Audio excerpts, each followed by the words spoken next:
This is the Leitmotif and Movement Podcast, a father and son's journey into the vast worlds of music. I'm your host, Mike Ficklin, and joining me on this epic musical journey is my son, Michael Ficklin. This show is dedicated to the discussion of music and introducing Michael to music from the past and present. We discuss music mainly from the genres of rock, hard rock, and heavy metal.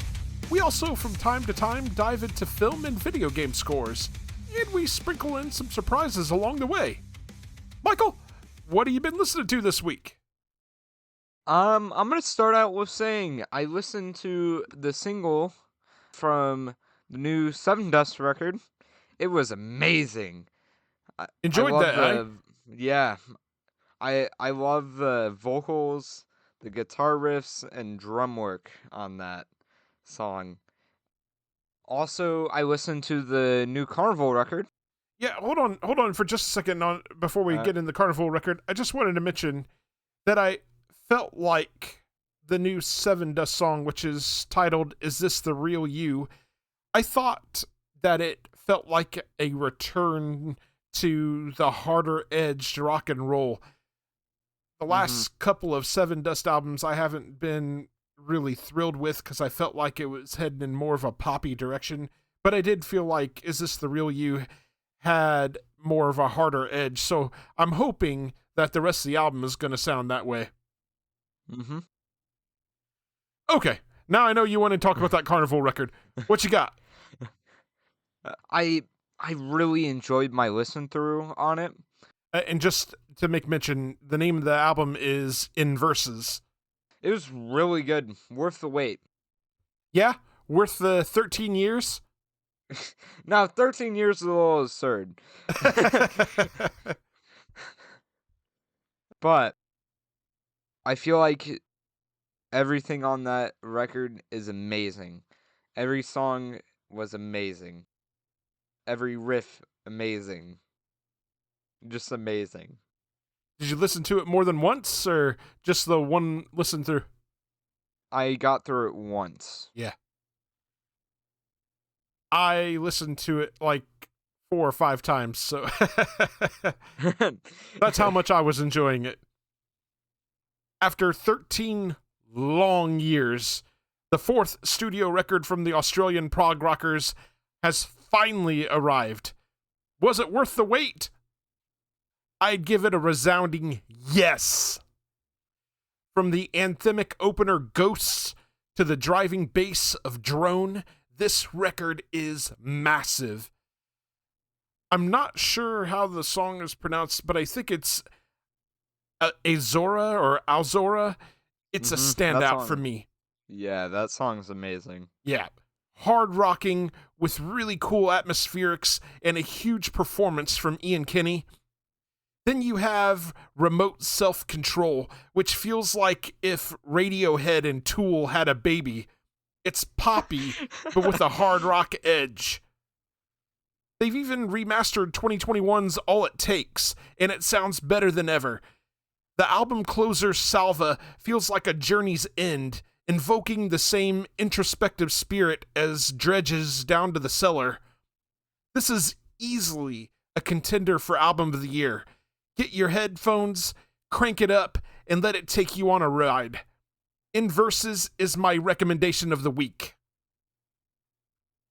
Agreed. What else you got, Michael? I listened to the Used self-titled record. I enjoyed it. It's definitely an older release. Any particular favorite songs? Why can't I think of the song name? I need to look it up. Are you thinking of The Taste of Ink? Yes, and Buried Myself Alive. Yep, that's a really good one too. And that was your first time having heard that record? All the way through, yes. Okay. Was The Taste of Ink the first song you ever heard on it? Yes. Okay. Awesome. Will you be going back to revisit it then? Did it make your big playlist? At least The Taste of Ink and Buried Myself Alive did. Okay. Definitely. Fair enough. And that's about it, Okay. other than my usual stuff. The big, massive playlist. Yep. Of 1,127 songs. Getting pretty big. Put that I sucker think on shuffle and you get plenty of variety, I'm sure. Yeah. I get variety of everything. Right on. For me, I checked out, on top of the new Carnival record, I checked out the new record from Halas titled Panorama. I have to take my hat off to Halas. This is such a fun listen.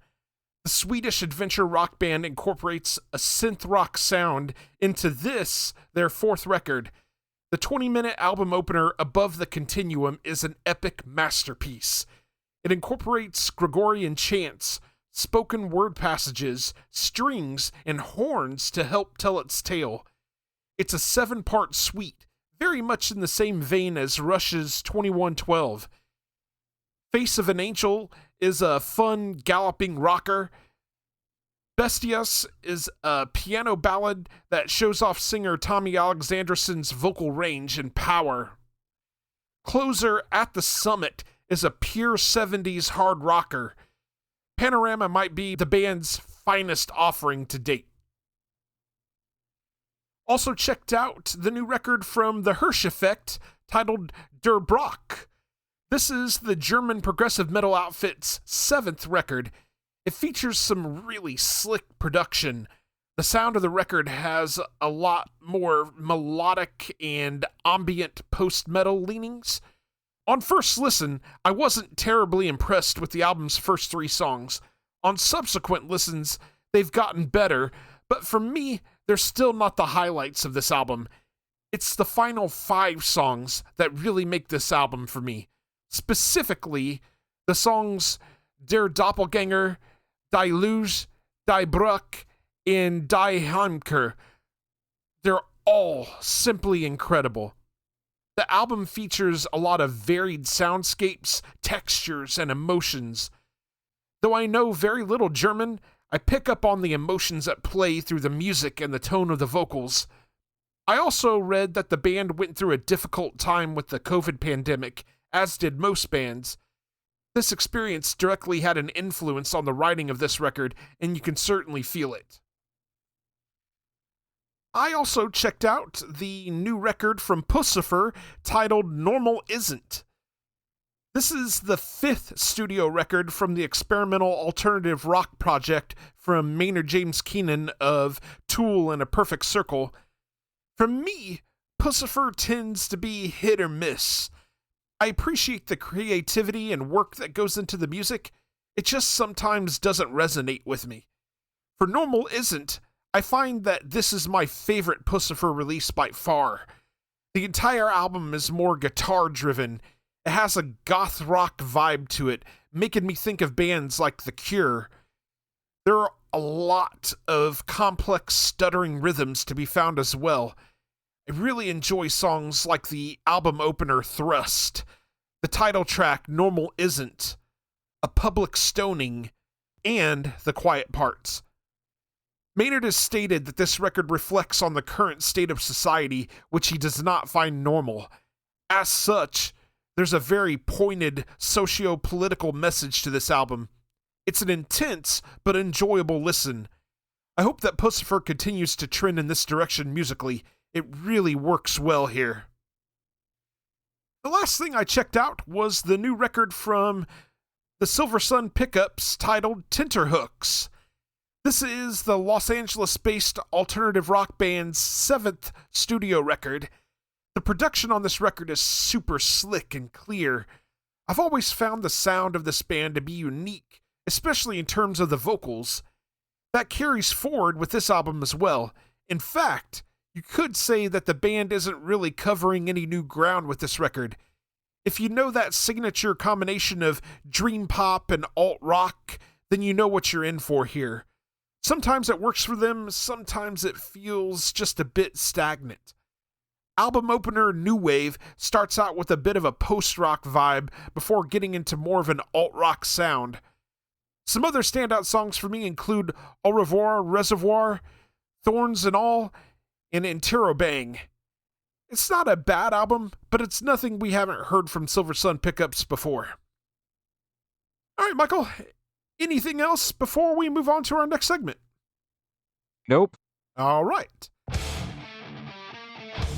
So now we're going to move on to the Art of Discovery. This is our segment where we play a few songs from some bands that are either unsigned or just not getting the love that we feel they should.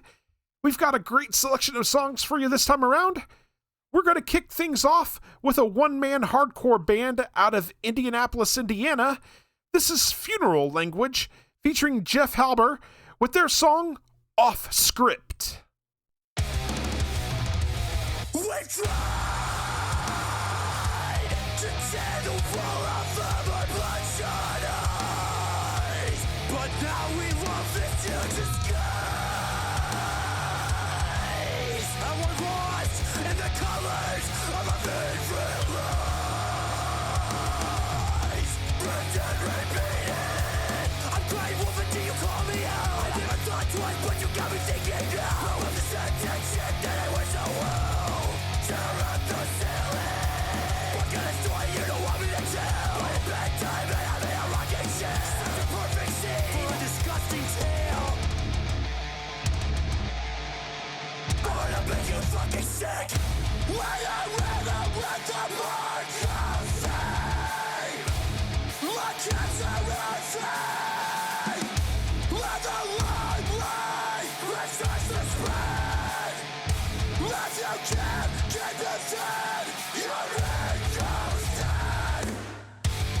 With all of these actions, blue dies in your traps and after. But all in a different fighting and nothing bad. To the one that you've been listening. Clap down your in the audience. This is a casting call. Televised event. Should I get you in a bad time, baby? You're tired now. Just wait till later. You better sit there and make a play. You're sounding loud. Just captivating. Now the actors are walking out.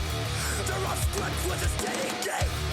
While the middle class panics, the TV are missing the best of it. Hey, you know it's not so bad. There's a pretty good chance to bounce back. Maybe not quite as good as before, but who gives a fuck? Hey, we're doing it live. You motherfuckers ready for prime time? Sit up, you better look alright. Deliver the line and exit right.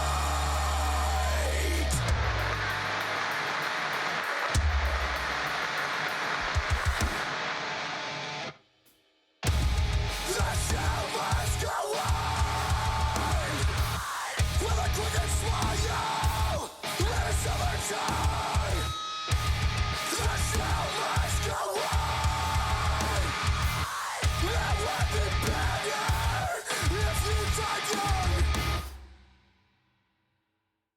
young. And once again, that was Funeral Language, featuring Geoff Halbherr, with their song Off Script. That comes from their EP titled Cirque.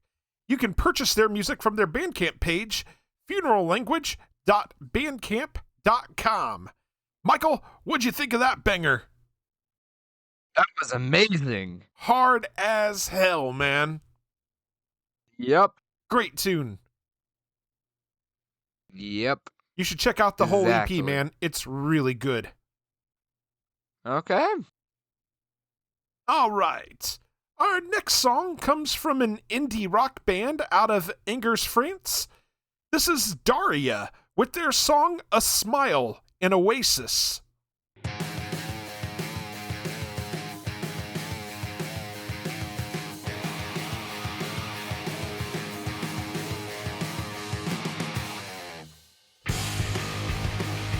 What turns the story to life? A great day into the best of time. A burst, something that's love.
Once again, that was Daria with their song A Smile in Oasis.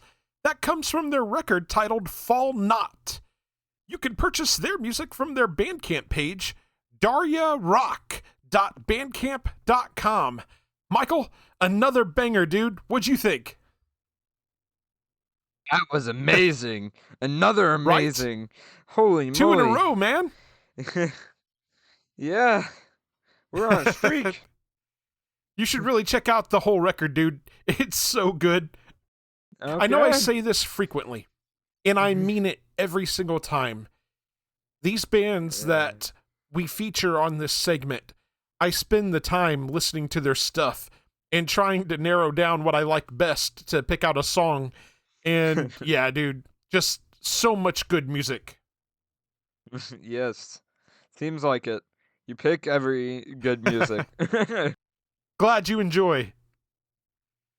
All right, for our last song, this is a band that describes themselves as a dark cinematic orchestrations laced with progressive death metal from Baltimore, Maryland. This is Darkest of Winter with their song 3. Is that really you?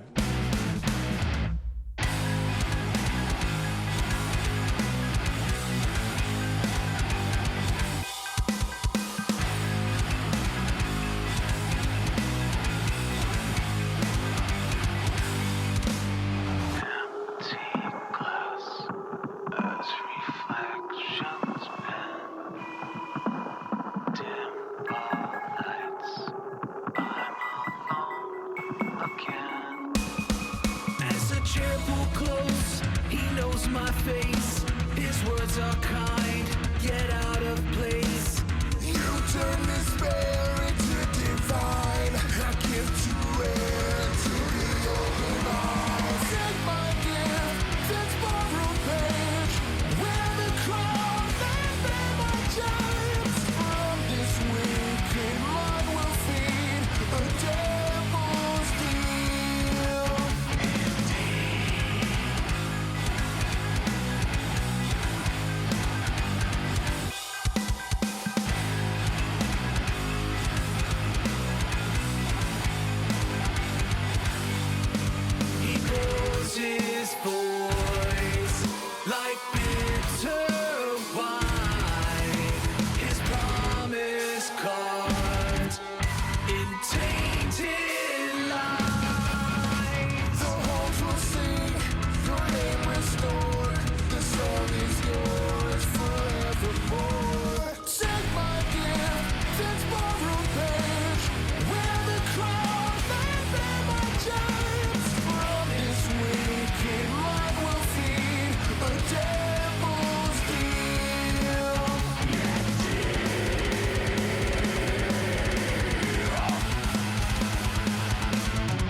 And once again, that was Darkest of Winter with their song 3.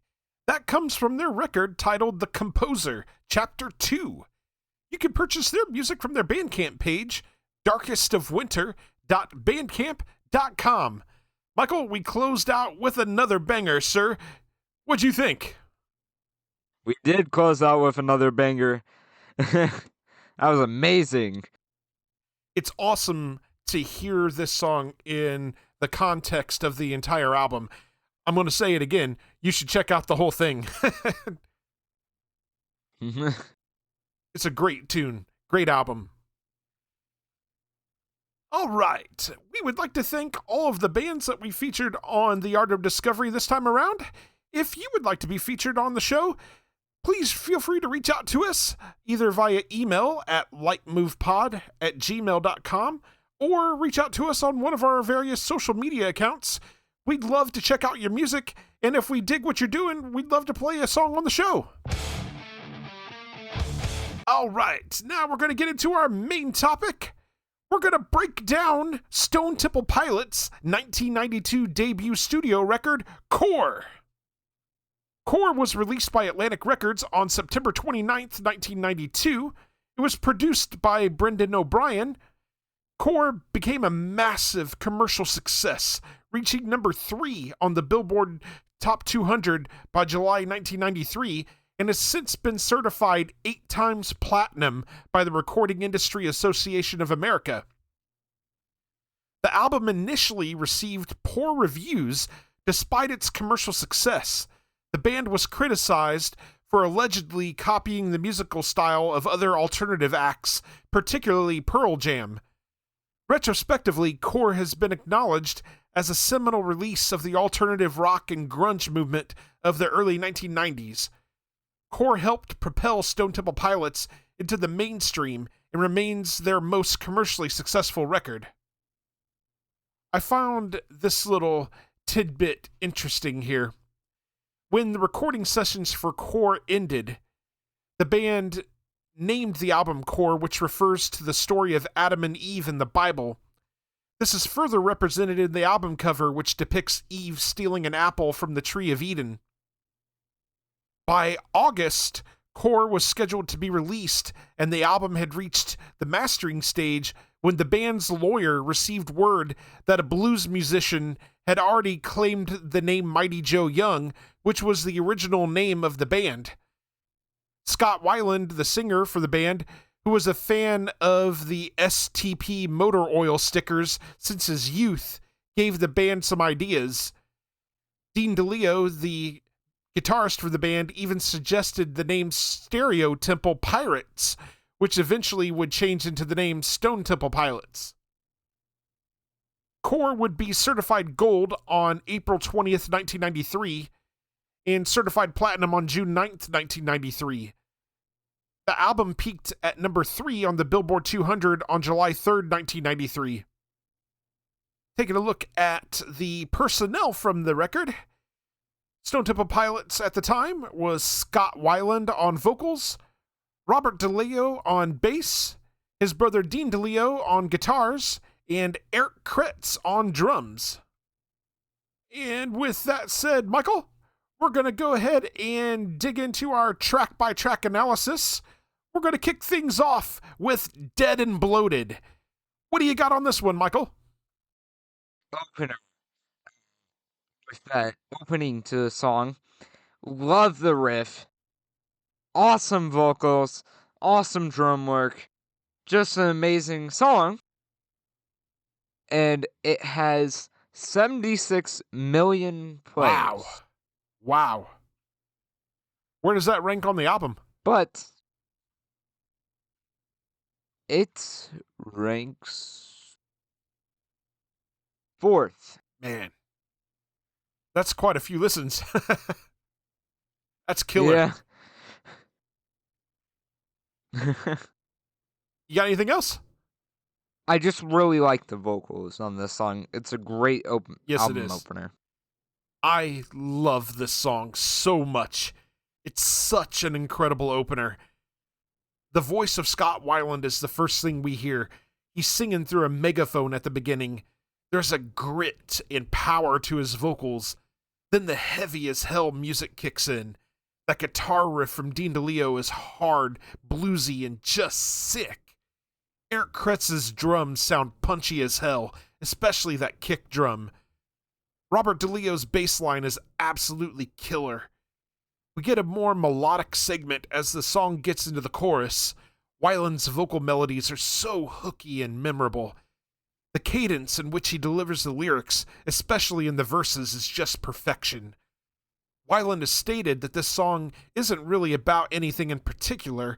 It is more a stream of consciousness.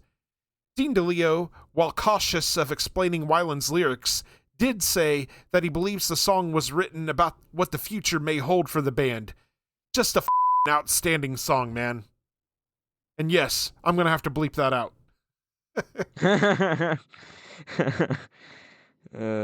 Michael, do you have anything else on Dead and Bloated? Nope. Okay, so we'll move on to track number 2. This is Sex Type Thing. Michael, what do you got on this one? I like the guitar riff and drum work. That amazing opening. They did amazing on openings to these songs. Yeah, dude. Just amazing. They get you right into it, man. Get you right into the groove.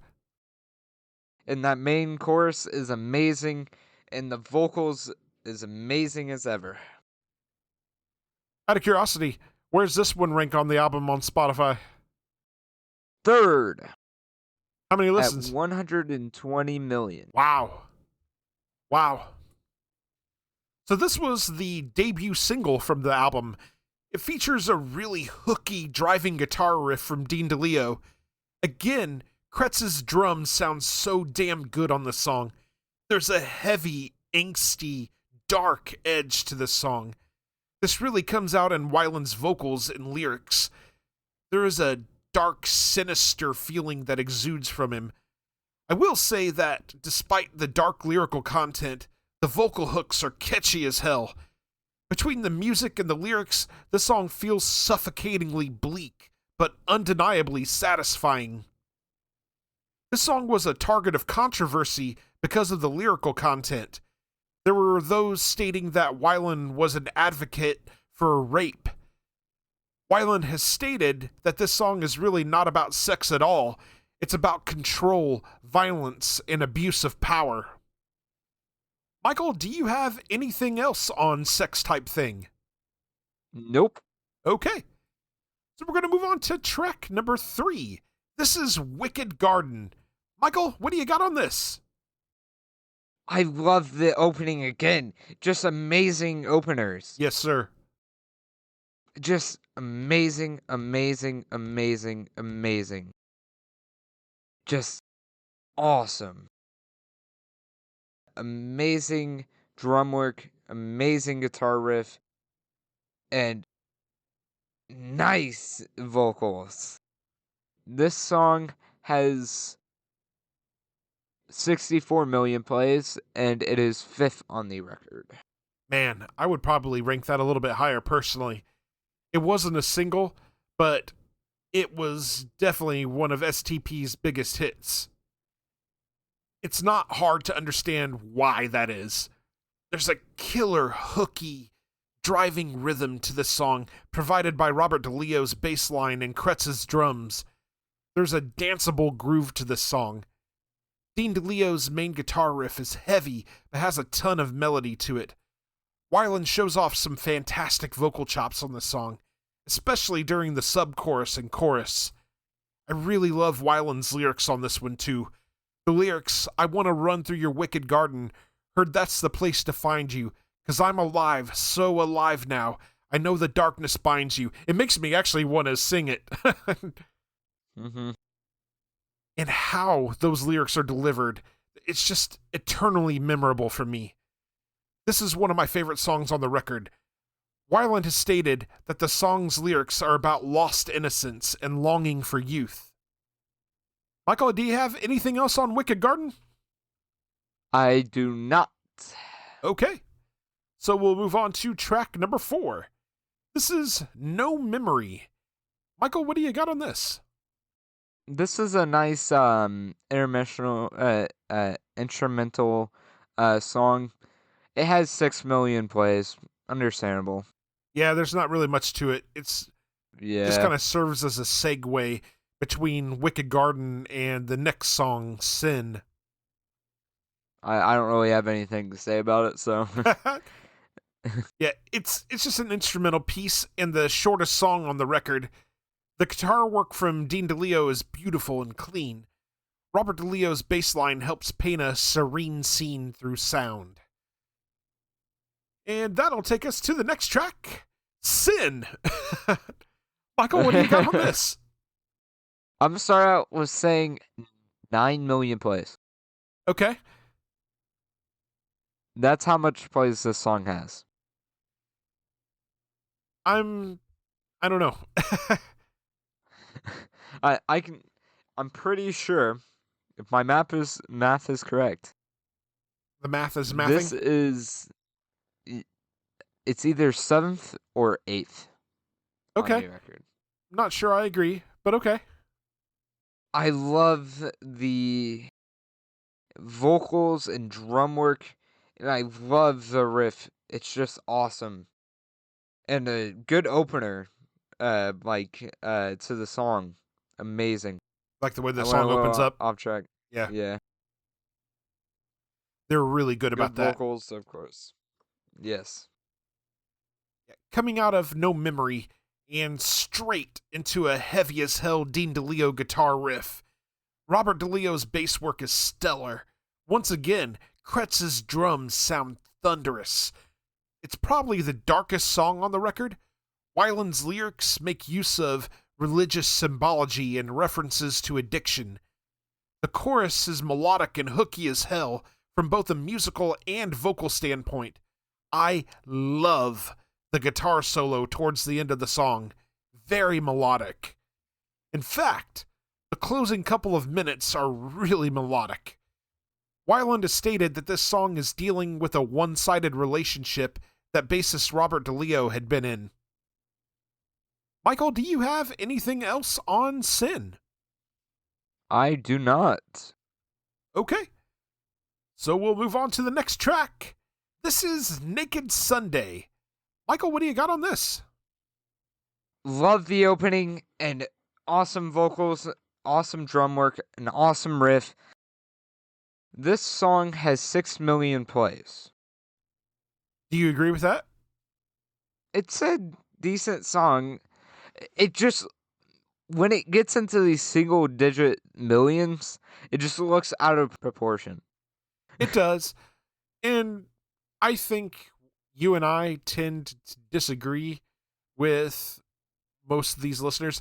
I think Spotify's numbers are a bit deceiving because you have to keep in mind that, especially in today's day and age, Spotify wasn't always around. Well, it's not just that, but it's also the fact that in today's day and age, a lot of people aren't full album listeners anymore.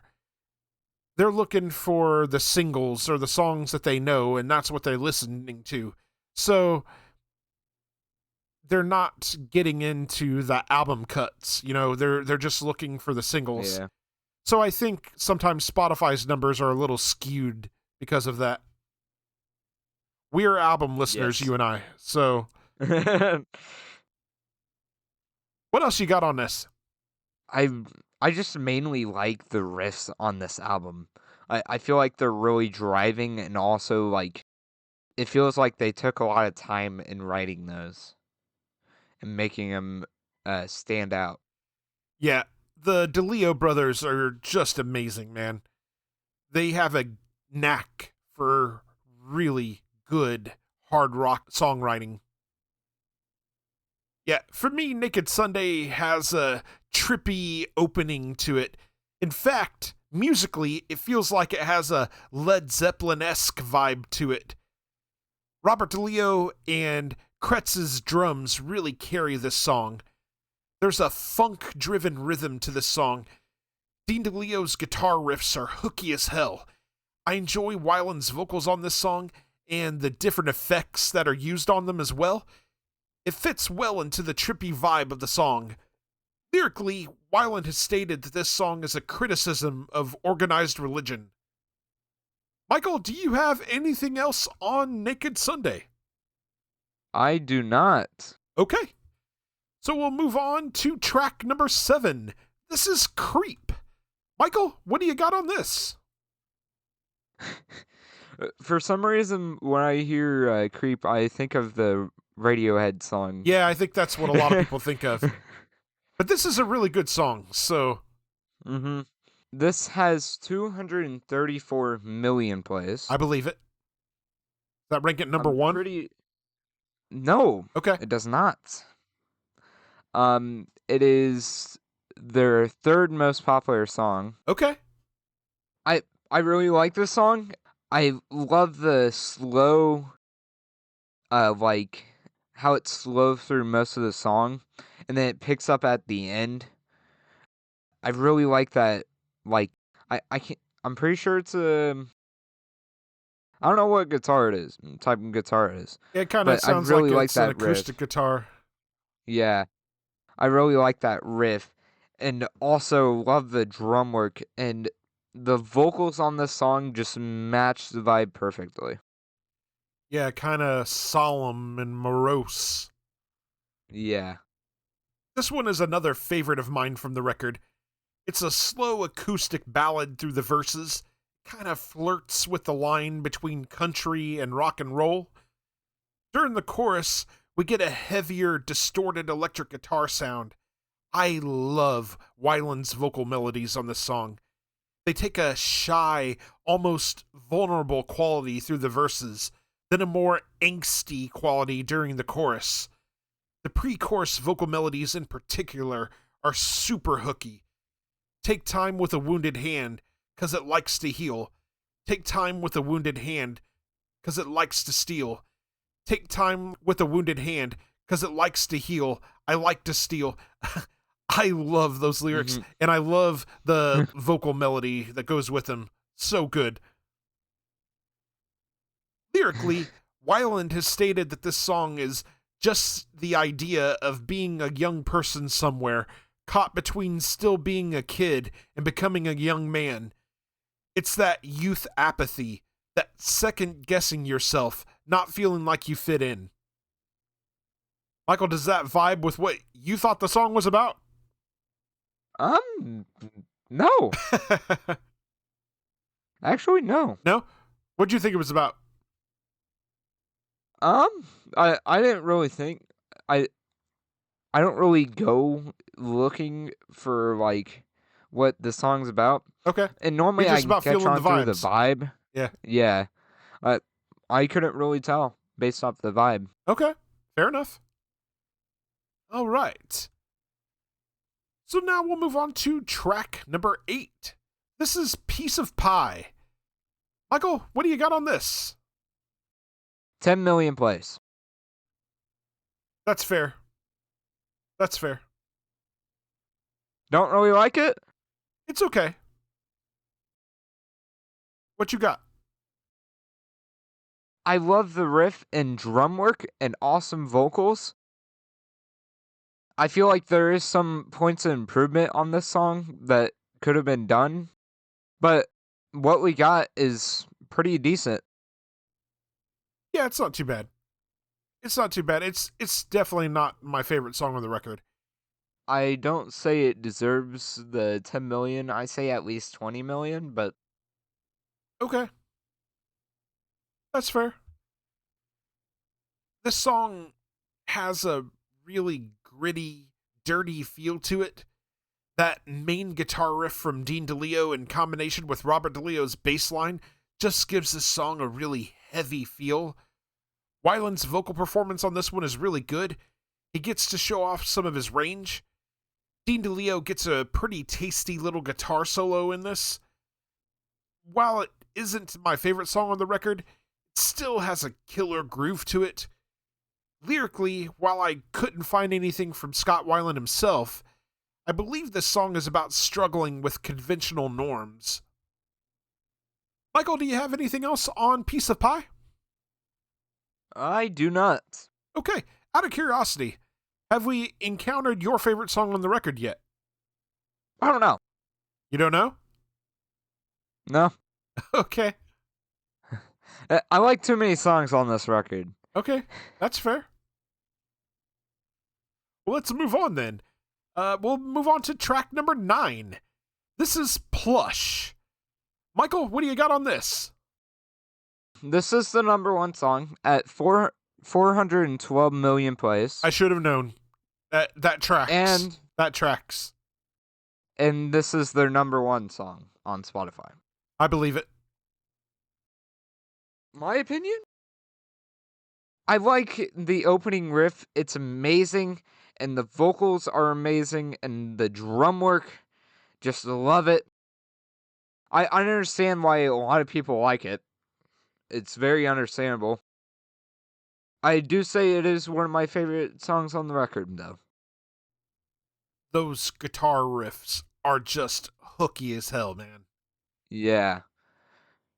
This is perhaps one of the most recognizable guitar riffs ever written in music history. Dean DeLeo's hooky as hell guitar riff is just pure magic. Kretz's drums are stellar here as well. Robert DeLeo delivers an outstanding bass line on this.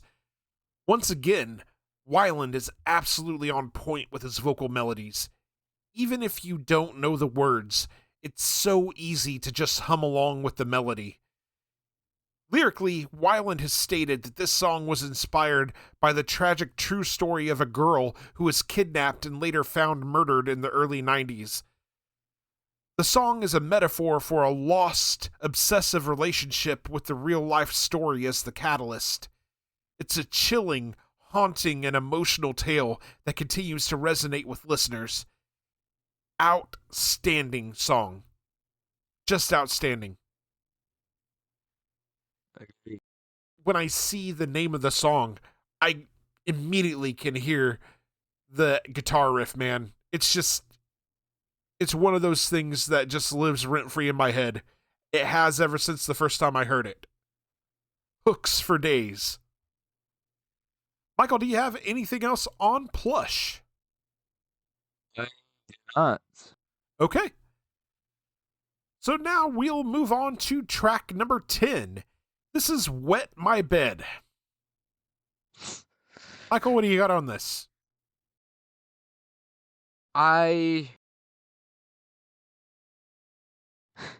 It's an intermission. It's okay. The name's funny, but other than that, it's okay. Yeah, I'm with you.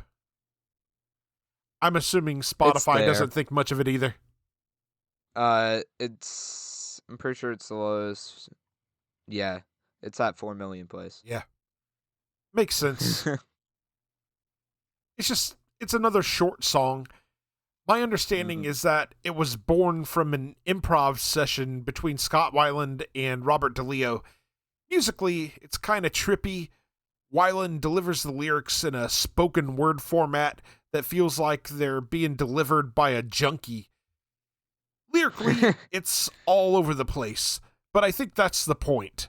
It's meant to convey feelings of confusion, frustration, abandonment, and uncertainty. It's okay. I could do without it personally. It's really okay. Yeah.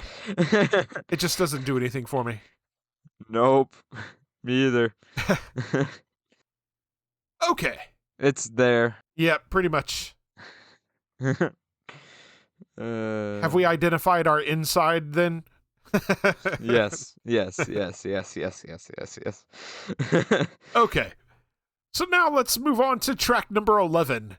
This is Cracker Man. Michael, what do you got on this? Another insane name. I love the riff. It's another amazing, catchy riff. Stop it with the amazing, catchy riffs. Are you shaking your fist at it? Old man yells at clouds. Love the opening. Amazing drum work. Amazing vocals. Awesome song. 30 million plays. I think it's deserved. Yeah, this is a hard rocker, and it wastes no time getting into the thick of things. Dean DeLeo's guitar riff kicks ass. Kretz's drums are really punchy and energetic. There's a killer driving bass line from Robert DeLeo. I love Weiland's vocal delivery on this song as well. His vocal melodies, specifically on the chorus, are hooky as hell. Dean DeLeo gets in an outstanding solo around the halfway point. Lyrically, this is a pretty dark song. A cracker man is a drug dealer. Weiland is singing about seeking out this drug dealer and killing him. Oh. Right? The lyrics also seem to deal with the paranoia that can come with the use of certain drugs. Pretty dark. That got dark fast. Right? Got really bleak. All right, Michael, do you got anything else on Cracker Man? Interesting name. Interesting background. Don't do drugs, kids. Right? That's the PSA.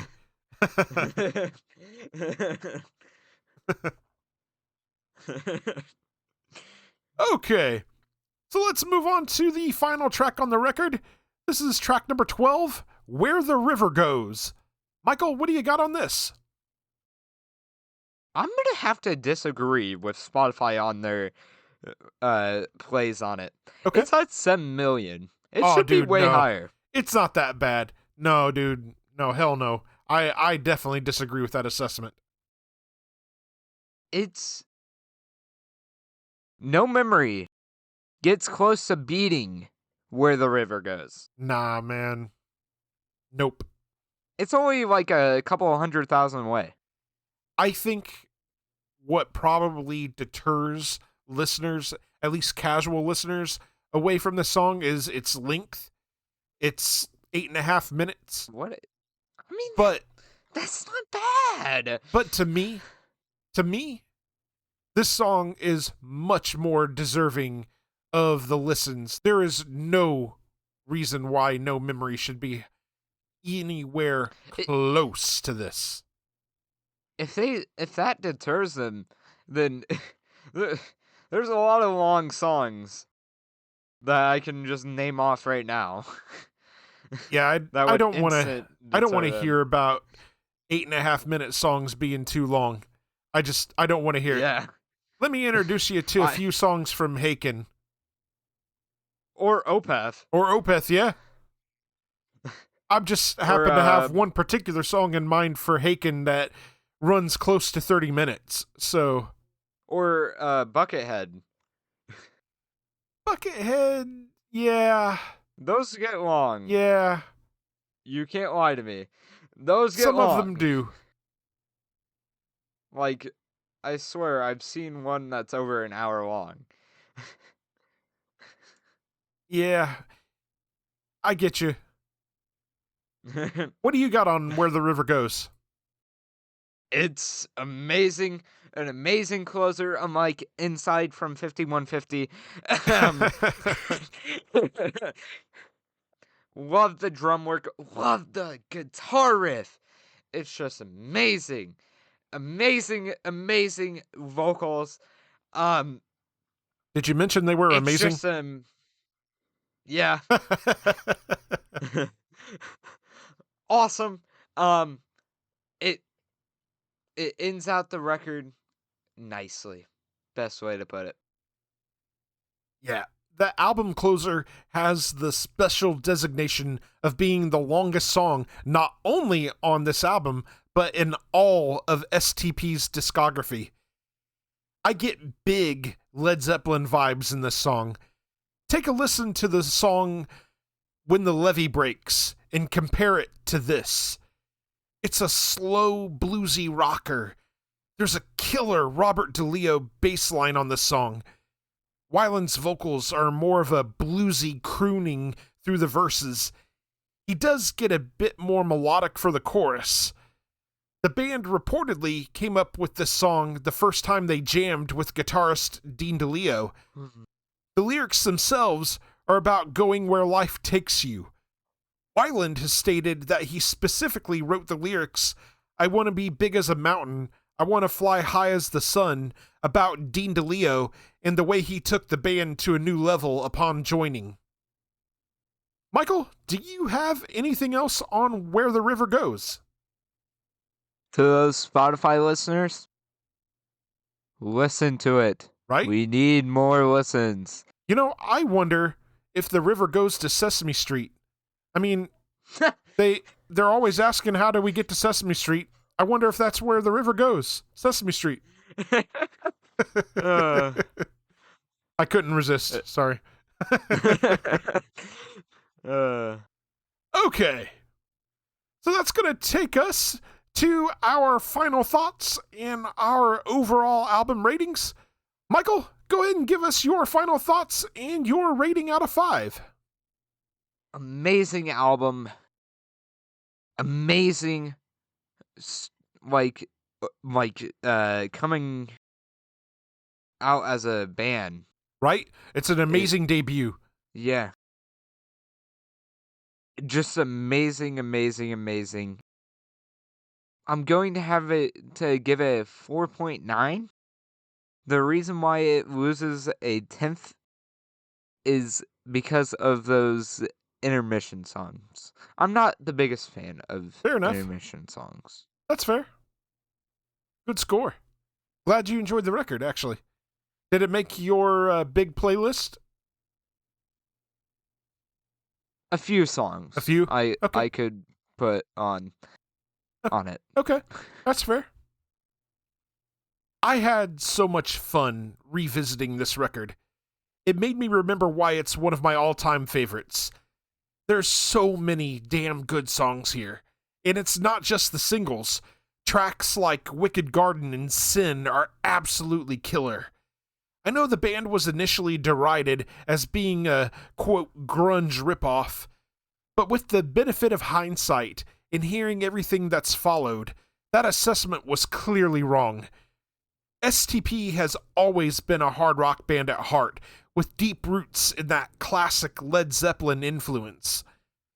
While Scott Weiland hadn't reached his full range yet, his soulful baritone on this record is incredible. He balances that raw angst with a melodic side perfectly. DeLeo's guitar work is fantastic, and Robert DeLeo's bass lines really carry the rhythm and the feel. But I have to give a special shout out to Eric Kretz on the drums. The punch and power of his sound is thunderous. And fun fact, he used a legendary 30-pound snare drum nicknamed the Terminator on several tracks to get that explosion. It's hard to believe this album was released 34 years ago.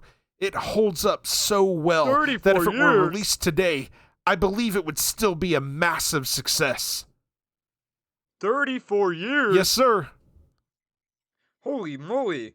I'm giving this a 4.75 out of 5, deducting some points for a couple of the weaker songs, including Wet My Bed, so...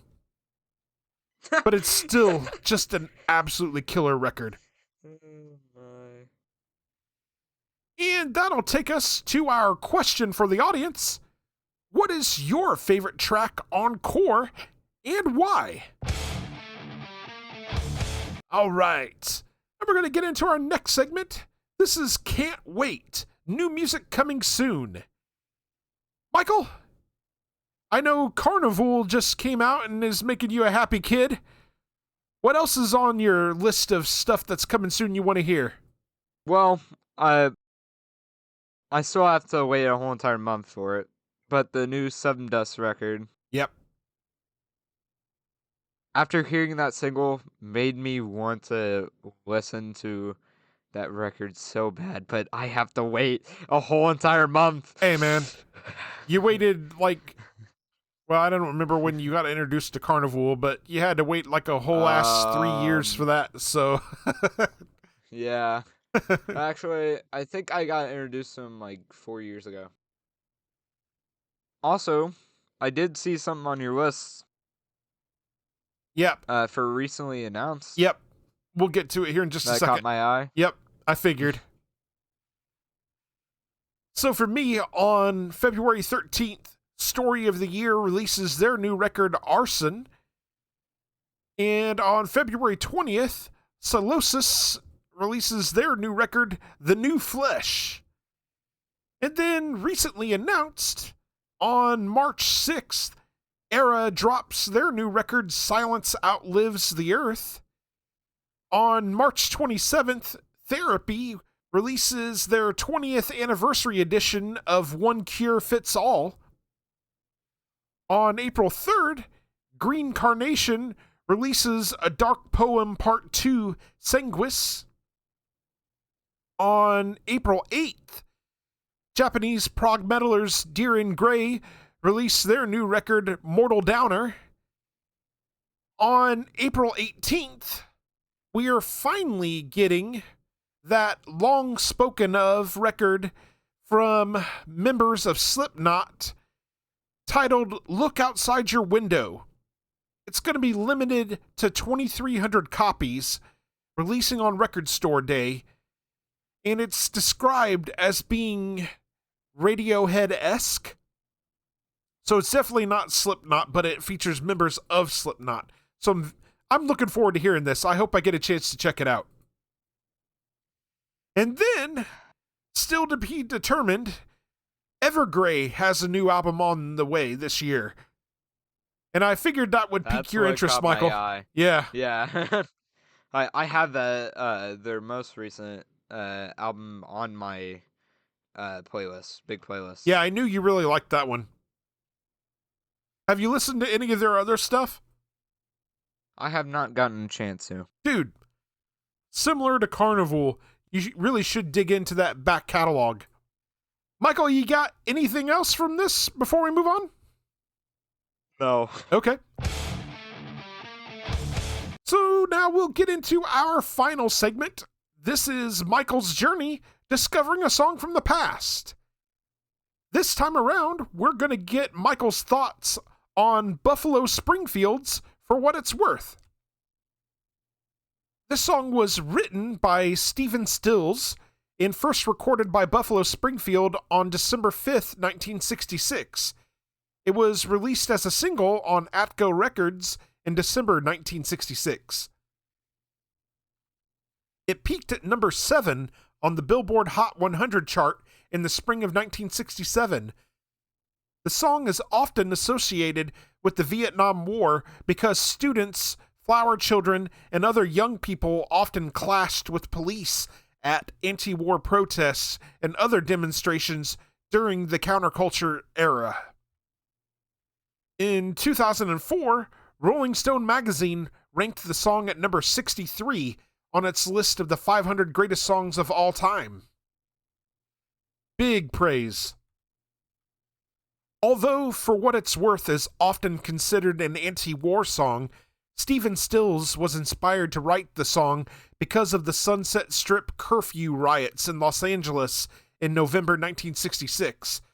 It was a series of early counterculture era clashes that took place between police and young people on the Sunset Strip in Hollywood, California. The same year, Buffalo Springfield had become the house band at the Whiskey A Go-Go. Local residents and businesses had become annoyed by how crowds of young people going to clubs and music venues along the strip had caused late-night traffic congestion. In response, they lobbied Los Angeles County to pass local ordinances stopping loitering and enforced a strict curfew on the strip after 10 p.m. The young music fans, however, felt the new laws infringed upon their civil rights. On Saturday, November 12th, 1966, flyers were distributed on the Sunset Strip inviting people to join demonstrations later that day. Several of Los Angeles' rock radio stations also announced a rally outside the Pandora Box Club on the corner of Sunset Boulevard and Crescent Heights. That evening, as many as 1,000 young demonstrators, including future celebrities such as Jack Nicholson and Peter Fonda, who was handcuffed by the police, gathered to protest against the curfew's enforcement. Although the rallies began peacefully, trouble eventually broke out. The unrest continued the next night and periodically throughout the rest of November and December, forcing some clubs to shut down within weeks.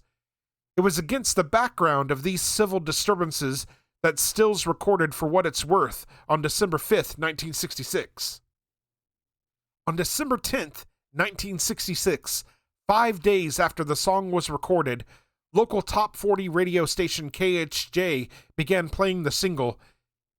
It first appeared on the station's Boss 30 chart on December 28th, 1966 at number 26, and was followed by rival KRLA on January 14th, 1967, where the single entered its top 40 requests at number 8.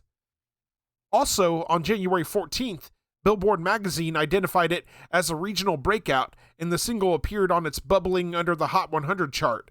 2 weeks later, it debuted at number 90 on the Billboard Hot 100, where it peaked at number 7 on March 25th and remained on the chart for a total of 15 weeks. It has been certified gold in Denmark, certified 2 times platinum in New Zealand, gold in Italy, gold in Spain, and platinum in the United Kingdom. Personnel featured on this song is Stephen Stills on lead vocals and lead guitar, Neil Young on lead guitar, Richie Furay on rhythm guitar and backing vocals, Bruce Palmer on bass guitar, and Dewey Martin on drums and backing vocals. And with that bit of background out of the way, Michael, let's get your thoughts on this song. I really, really like the beat and the vocals and the main chorus. If you do not know this main chorus, uncultured swine. I'm actually surprised if you do not know this main chorus at all. I'd be surprised if you didn't know the main melody to the song, period. It's really instantly recognizable. I don't. Yeah. If you don't, uncultured swine. That's it. Did you like this song, Amazing, though. Michael? Yes. Yes. Of course. I picked this one out because of its historical relevance. I really thought you would enjoy it for that reason. Mm-hmm. Yeah, this song has one of the most iconic guitar riffs of all time, in my opinion. When you hear that solitary ping or harmonic ring out, you instantly know what the song is. That ping is kind of like an alarm bell, bringing attention to the matters at hand. The vocal harmonies on the song are so strong. The lyrics are so poignant and powerful, and the vocal melodies make them memorable. It's hard not to sing along with the song when I hear it. Stephen Stills has an easygoing feel to his vocal delivery, but the lyrics are so pointed that the power and meaning behind them aren't lost. I think this song might be just as relevant today as it was when it was originally released back in 1966. It's a hallmark of the 60s folk rock movement and an absolute classic. Michael, let's get your rating out of 5 on this. I believe it deserves a 5 out of 5 just because of how good it is. Yeah. And it still resonates today. Yeah. It's such amazing. Yeah, it's such a good song. Yes.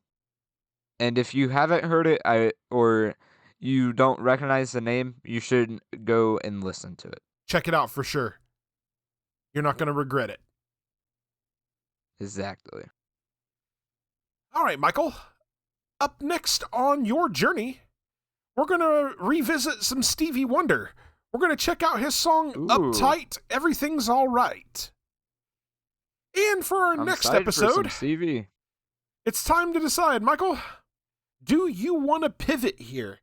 Because I know we both really enjoyed the new Carnival record. I do have something picked out already, but if you want to pivot, we can pivot. What would you like to do? I think we pivot. Okay, so for our next episode, we're going to discuss the brand new record from Carnival, In Verses.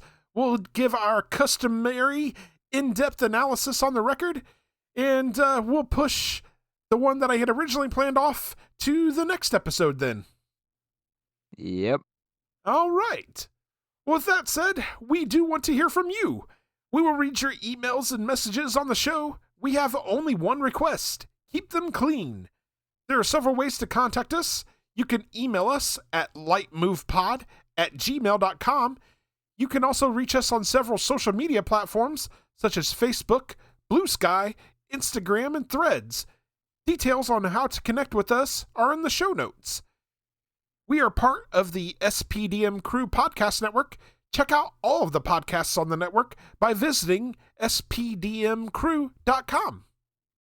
If you like the show, subscribe to us on your favorite podcasting platform and share with your friends and family. We're available on Spotify, Apple Podcasts, iHeartRadio, and a variety of other platforms. We're also on YouTube. Can't find us on your chosen platform? Shoot us a message and let us know. Leave us a 5-star review on Apple Podcasts. This helps us be found in the algorithm. Make them good and we'll read them on the air. Are you in a band? And you'd like for us to check you out and possibly drop a recommendation on the show? Shoot us a message. We'd love to check you out and give you a shout. We'd like to thank you very much for listening to the Leitmotif and Movement Podcast. Take care and enjoy music.